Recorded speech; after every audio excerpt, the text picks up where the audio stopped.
بسم اللہ الرحمن الرحیم۔ آج ہم کریں گے پہلے پارے کا آخری حصہ۔ اور نماز قائم کرو اور زکوٰۃ ادا کرو اور یاد رکھو کہ جو بھلائی کا عمل بھی تم خود اپنے فائدے کے لیے آگے بھیج دو گے اس کو اللہ کے پاس پاؤ گے۔ بے شک جو عمل بھی تم کرتے ہو اللہ اسے دیکھ رہا ہے۔ اور یہ یعنی یہودی اور عیسائی کہتے ہیں کہ جنت میں سوائے یہودیوں یا عیسائیوں کے کوئی بھی ہرگز داخل نہیں ہوگا۔ یہ محض ان کی آرزویں ہیں۔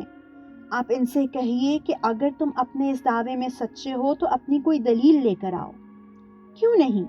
قاعدہ یہ ہے کہ جو شخص بھی اپنا رخ اللہ کے آگے جھکا دے اور وہ نیک عمل کرنے والا ہو اسے اپنا اجر اپنے پروردگار کے پاس سے ملے گا، اور ایسے لوگوں کو نہ کوئی خوف ہوگا اور نہ وہ غمگین ہوں گے۔ اور یہودی کہتے ہیں کہ عیسائیوں کے مذہب کی کوئی بنیاد نہیں، اور عیسائی کہتے ہیں کہ یہودیوں کے مذہب کی کوئی بنیاد نہیں، حالانکہ یہ سب آسمانی کتاب پڑھتے ہیں۔ اور اس طرح وہ مشرکین جن کے پاس کوئی آسمانی علم ہی سرے سے نہیں ہے انہوں نے بھی ان اہل کتاب کی جیسی باتیں کہنی شروع کرتی ہیں۔ چنانچہ اللہ ہی قیامت کے دن ان کے درمیان ان باتوں کا فیصلہ کرے گا جن میں یہ اختلاف کرتے رہے ہیں۔ اور اس شخص سے بڑا ظالم کون ہوگا جو اللہ کی مسجدوں پر اس بات کی بندش لگا دے کہ ان میں اللہ کا نام لیا جائے اور ان کو ویران کرنے کی کوشش کرے۔ ایسے لوگوں کو یہ حق نہیں پہنچتا کہ وہ ان مسجدوں میں داخل ہوں مگر ڈرتے ہوئے۔ ایسے لوگوں کے لیے دنیا میں رسوائی ہے اور انہی کو آخرت میں زبردست عذاب ہوگا۔ اور مشرق و مغرب سب اللہ ہی کی ہیں، لہٰذا جس طرف بھی تم رخ کرو گے وہیں اللہ کا رخ ہے۔ بے شک اللہ بہت وسعت والا بڑا علم رکھنے والا ہے۔ یہ لوگ کہتے ہیں کہ اللہ نے کوئی بیٹا بنایا ہوا ہے، حالانکہ اللہ کی ذات اس قسم کی چیزوں سے پاک ہے، بلکہ آسمانوں اور زمین میں جو کچھ ہے اسی کا ہے، سب کے سب اسی کے فرما بردار ہیں۔ وہ آسمانوں اور زمینوں کا موجد ہے، اور جب وہ کسی بات کا فیصلہ فرماتا ہے تو اس کے بارے میں بس اتنا کہتا ہے کہ ہو جا، چنانچہ وہ ہو جاتی ہے۔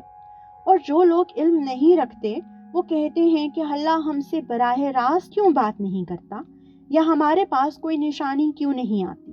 جو لوگ ان سے پہلے گزرے ہیں وہ بھی اسی طرح کی باتیں کہتے تھے جیسی یہ کہتے ہیں۔ ان سب کے دل ایک جیسے ہیں۔ حقیقت یہ ہے کہ جو لوگ یقین کرنا چاہیں ان کے لیے ہم نشانیاں پہلے ہی واضح کر چکے ہیں۔ اے پیغمبر، بے شک ہم نے تمہیں کو حق دے کر اس طرح بھیجا ہے کہ تم جنت کی خوشخبری دو اور جہنم سے ڈراؤ۔ اور جو لوگ اپنی مرضی سے جہنم کا راستہ اختیار کر چکے ہیں ان کے بارے میں آپ سے کوئی باس پرس نہیں ہوگی۔ اور یہود و نصارہ تم سے اس وقت تک ہرگز راضی نہیں ہوں گے جب تک ان کے مذہب کی پیروی نہیں کرو گے۔ کہہ دو کہ حقیقی ہدایت تو اللہ ہی کی ہدایت ہے، اور تمہارے پاس وحی کے ذریعے جو علم آ گیا ہے، اگر کہیں تم نے اس کے بعد بھی ان لوگوں کی خواہشات کی پیروی کر لی تو اللہ سے بچانے کے لیے نہ کوئی حمایتی ملے گا تو کوئی مددگار۔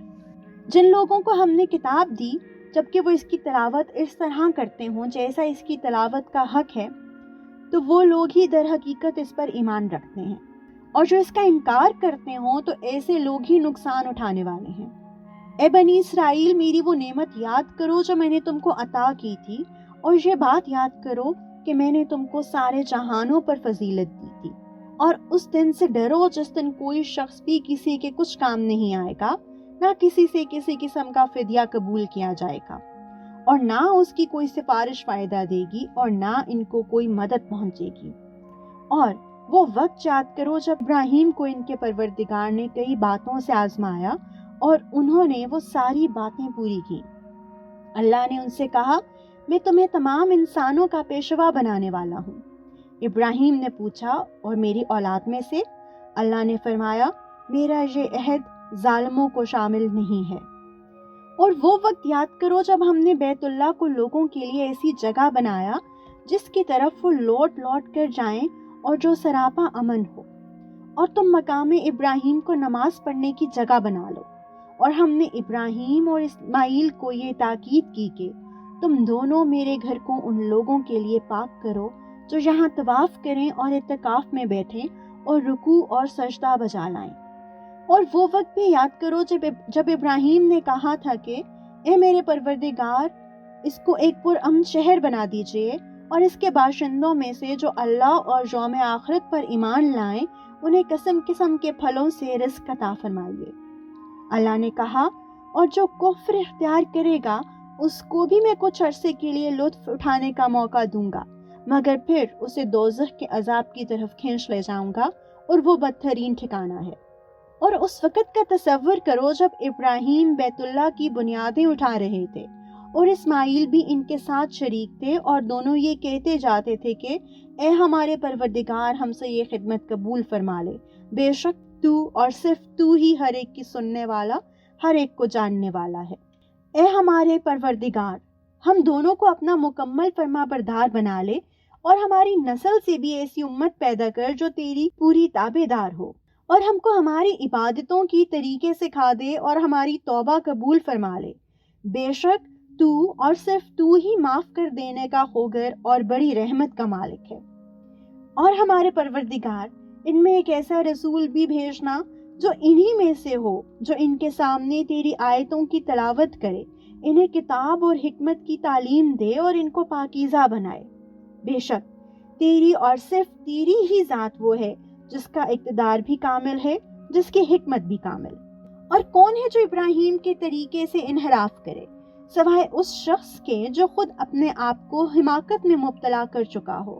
حقیقت تو یہ ہے کہ ہم نے دنیا میں انہیں اپنے لیے چن لیا تھا اور آخرت میں ان کا شمار صالحین میں ہوگا۔ جب ان کے پروردگار نے ان سے کہا کہ سر تسلیم خم کر دو تو وہ فوراً بولے میں نے رب العالمین کے ہر حکم کے آگے سر جھکا دیا۔ اور اسی بات کے ابراہیم نے اپنے بیٹوں کو وصیت کی اور یعقوب نے بھی اپنے بیٹوں کو کہ اے میرے بیٹو، اللہ نے یہ دین تمہارے لیے منتخب فرما لیا ہے، لہٰذا تمہیں موت بھی آئے تو اس حالت میں آئے کہ تم مسلم ہو۔ کیا اس وقت تم خود موجود تھے جب یعقوب کی موت کا وقت آیا تھا، جب انہوں نے اپنے بیٹوں سے کہا تھا کہ تم میرے بعد کس کی عبادت کرو گے؟ ان سب نے کہا تھا کہ ہم اسی ایک خدا کی عبادت کریں گے جو آپ کا معبود ہے اور آپ کے باپ دادوں ابراہیم، اسماعیل اور اسحاق کا معبود ہے، اور ہم صرف اسی کے فرما بردار ہیں۔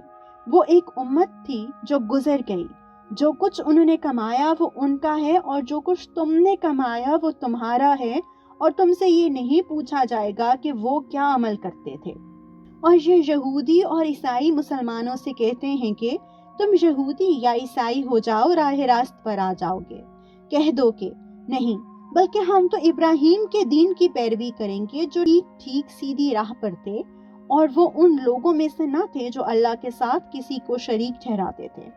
مسلمانوں، کہہ دو کہ ہم اللہ پر ایمان لائے ہیں اور اس کلام پر بھی جو ہم پر اتارا گیا، اور اس پر بھی جو ابراہیم، اسماعیل، اسحاق، یعقوب اور ان کی اولاد پر اتارا گیا، اور اس پر بھی جو موسیٰ اور عیسیٰ کو دیا گیا، اور اس پر بھی جو دوسرے پیغمبروں کو ان کے پروردگار کی طرف سے عطا ہوا۔ ہم ان پیغمبروں کے درمیان کوئی تفریق نہیں کرتے اور ہم اسی ایک خدا کے تابع فرمان ہیں۔ اس کے بعد اگر یہ لوگ بھی اسی طرح ایمان لے آئیں جیسے تم ایمان لائے ہو تو یہ راہ راست پر آ جائیں گے، اور اگر یہ منہ موڑ لیں تو در حقیقت وہ دشمنی میں پڑ گئے ہیں۔ اب اللہ تمہاری حمایت میں عنقریب ان سے نمٹ لے گا، اور وہ ہر بات سننے والا، ہر بات جاننے والا ہے۔ اے مسلمانوں، کہہ دو کہ ہم پر تو اللہ نے اپنا رنگ چڑھا دیا ہے، اور کون ہے جو اللہ سے بہتر رنگ چڑھائے، اور ہم صرف اسی کی عبادت کرتے ہیں۔ کہہ دو کہ کیا تم ہم سے اللہ کے بارے میں حجت کرتے ہو، حالانکہ وہ ہمارا بھی پروردگار ہے اور تمہارا بھی؟ یہ اور بات ہے کہ ہمارے اعمال ہمارے لیے ہیں اور تمہارے اعمال تمہارے لیے، اور ہم نے تو اپنی زندگی اسی کی بندگی کے لیے خالص کر لی ہے۔ بھلا کیا تم یہ کہتے ہو کہ ابراہیم، اسماعیل، اسحاق، یعقوب اور ان کی اولادیں یہودی یا نصرانی تھے؟ اے پیغمبر، ان سے کہو کیا تم زیادہ جانتے ہو یا اللہ؟ اور اس شخص سے بڑا ظالم کون ہوگا جو ایسی شہادت کو چھپائے جو اس کے پاس اللہ کی طرف سے پہنچی ہو؟ اور جو کچھ تم کرتے ہو اللہ اس سے بے خبر نہیں۔ بہرحال وہ ایک امت تھی جو گزر گئی، جو کچھ انہوں نے کمایا وہ ان کا ہے اور جو کچھ تم نے کمایا وہ تمہارا ہے، اور تم سے یہ نہیں پوچھا جائے گا کہ وہ کیا عمل کرتے تھے۔ اب یہ بے وقوف لوگ کہیں گے، آخر وہ کیا چیز ہے جس نے ان مسلمانوں کو اپنے اس قبلے سے رخ پھیرنے پر آمادہ کر دیا ہے جس کی طرف وہ منہ کرتے چلے آ رہے تھے؟ اور آپ کہہ دیجئے کہ مشرق اور مغرب سب اللہ ہی کی ہیں، وہ جس کو چاہتا ہے سیدھی راہ دیتا ہے۔ اور مسلمانوں، اسی طرح تو ہم نے تم کو ایک معتدل امت بنایا ہے تاکہ تم دوسرے لوگوں پر گواہ بنو اور رسول تم پر گواہ بنے۔ اور جس قبیلے پر تم پہلے کاربند تھے اسے ہم نے کسی اور وجہ سے نہیں بلکہ صرف یہ دیکھنے کے لیے مقرر کیا تھا کہ کون رسول کا حکم مانتا ہے اور کون الٹے پاؤں پھر جاتا ہے۔